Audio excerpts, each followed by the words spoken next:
Hello, ladies and gentlemen. Welcome back to HIMediaTV. I am your host, Evan from HIMediaTV, and today I want to talk to you about sports. Yes, I know I am not Haggard, Evan from HIMediaTV, not a known sports head, but I am somebody who very much has knowledge on information that is a mile wide and a little bit more than an inch on certain subjects.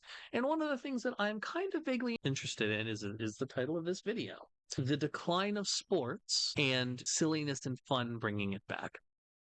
So I want to reiterate that up until the 90s, early 2000s, especially with the UFC sort of blossoming and becoming kind of huge, boxing was always a middle class pastime. It was something that young boys could get into and partake in and watch, and people would watch a fight, and it would be relatively inexpensive to get said fight and watch it, or even go and visit matches and local matches. And then over time, it became more and more expensive. The pay-per-view subscriptions became more and more, less and less people in the middle class, let me not say in the working class, were partaking in it. Less and less people in the working class were watching it, and and going to local matches, ostensibly because all of that market share was being gobbled up by the UFC and other consolidations of boxing tournament runners. The same thing can be said for basketball. Back in the day, you used to be able to go to a ball game, spend $15, and that would cover a ticket, a drink, and a hot dog. You as a parent could bring your kid to a ball game and spend no more than 15, $20 and be able to have a day out. That was how many people went to ball games. I was probably the last generation of kids who went to a ball game in that capacity. And even then, it didn't take for me either, because I think I was genetically bred to be a nerd. But I digress. Now you have a case where baseball is not particularly popular, not widely, not the way it used to be. It's not the cultural mainstay that it used to be. Basketball, to a degree, is like, but even then, people aren't able to really go to the games as much. And the only reason it mainly sticks around is because of cultural aspects, especially in the Black community, around basketball courts, playing games with others in your community, and having fun in that regard. Hockey is another good example, although maybe to a lesser degree. When you're playing, maybe it's still possible for the kids up in more frigid areas to go play some field hockey or some ice hockey and things of that nature. But fundamentally, at the end of the day, one of the big things that has really killed a lot of sports over time has been the consolidation of basically the exclusatory nature of being able to go and see these games. What ends up happening is that the more expensive you make it to go see these games, the less people are able to afford it, i.e., the less kids that are able to see it, i.e., the less kids that give a crap about it. And what that ends up happening is that over the course of quite literally almost a single generation, you completely lose your next generation of fan. And that's unfortunate. Which brings me to three separate things that I want to talk about how silliness and fun can save sports.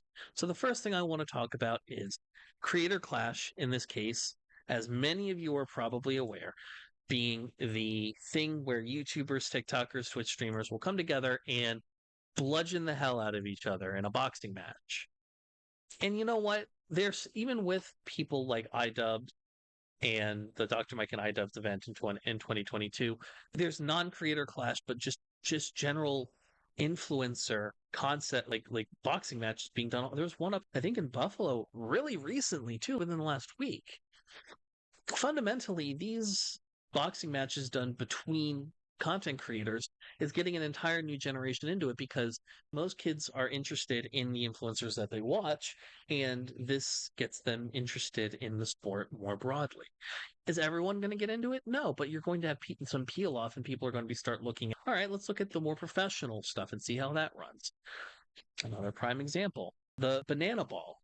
It is equal parts entertainment and show and community silly fun and baseball.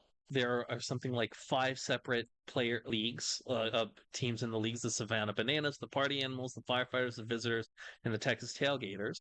This is all has been done within the last couple years, and it's genuinely really city. In the case of the Savannah Bananas, every game they have a 3-2-2, which stands for third inning, second batter, second pitch, which are unique in-game pre-pitch dances that have combined that they do for TikTok.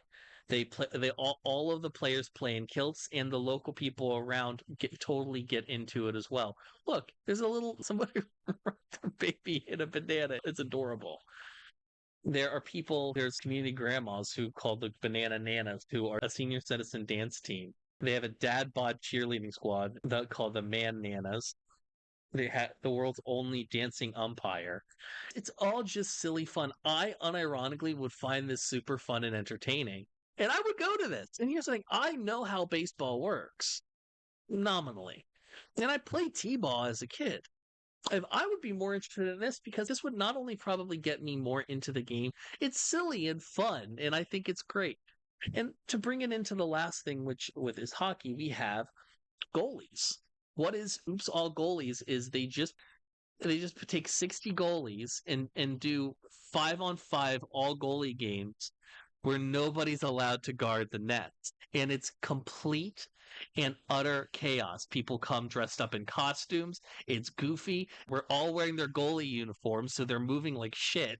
And it's just a fun, silly time. In fact, there have been NHL players who technically haven't been able to play because they are under contract that they can't play in other league games, but they let them ref. It's very fun and silly and goofy, and given goalies are very, very much like hockey people are very much himbos in terms of appreciation for the sport. I think it's very wholesome. What's the point? The point I'm trying to get at here is that a lot of sports are cost prohibitive, and because they have been cost prohibitive for a generation, many working class people under a certain age just aren't interested in sports culturally like they used to be. I certainly am not. I feel like I can bring up video games and find more camaraderie in a public space than bringing up sports personally, at least among people my own age. That being said, I do think that lower cost, fun, silly events like these three are going to be things that save these respective sports, and despite what curmudgeon old guard might say to the contrary. Fundamentally, at the end of the day, I love these ideas, especially banana ball. I always kind of liked baseball as a little boy, but I grew out of it just because I just couldn't care. And honestly, I would probably like a bunch of guys running around in kilts, doing shenanigans and goofy shit. I would be all on board with that. That sounds like a lot of fun. Hell, I might even play because God knows I'm an entertainer. Anyways, hey, thanks for watching. If you want to talk to me outside of this video, outside of live streams, or just join the community and be a part of it, you can do so at HIMedia.gg/Discord. Discord links there. We'd love to have you. And given the financial situation of the economy right now, I know this is a tall ask, but if you have the scratch to spare, please consider donating and becoming a supporter at HIMedia.gg/Tim. All of our perks are serviced through our Discord channel, including early access videos, exclusive videos, and more. Your generosity is a blessing, and $1 a month is a boon to my mental health. Thank you so very much for watching. I appreciate you, and have a great day.